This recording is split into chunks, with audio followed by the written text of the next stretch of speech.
ధ్యానం చేయడానికి కారణం ఏంటి? ధ్యానం అనేది ఒకటే, ఇన్నర్ ఇంజనీరింగ్. ఓకే. ఆత్మ సంయోగ శక్తిని పెంచుకొనుట, మా తపస్సును మేము పెంచుకుంటూ మా తపశ్శక్తితో లోక కళ్యాణం చేస్తూ వాక్కు రూపేణ, ఆశీర్వాద రూపేణ, కార్యాచరణ విస్తరణ రూపేణ పెద్ద పెద్ద యజ్ఞాలు యాగాలు చేస్తూ ఆ యజ్ఞశక్తిని లోకానికి ధారబోయడం.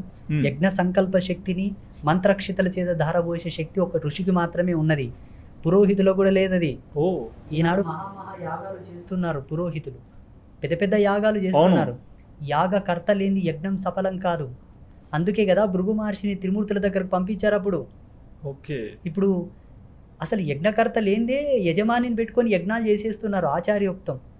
అది ధర్మం కాదు, అది ధర్మం కాదు. అంటే ఇప్పుడు మన ధర్మంలోనే ఇవి లేకుండా జస్ట్ చెప్పండి. సారీ, తపస్సులు చేస్తున్నారు ఎందుకోసం అన్న మాట మీరు అడిగారు కాబట్టి, ఆ తపశ్శక్తితోనే మేము కొన్ని దర్శనాలు తీసుకుంటాం, కొన్ని మెసేజెస్ తీసుకుంటాం. మేము నేచర్ నుంచి, పరమాత్మ నుంచి ఏం చేయాలి,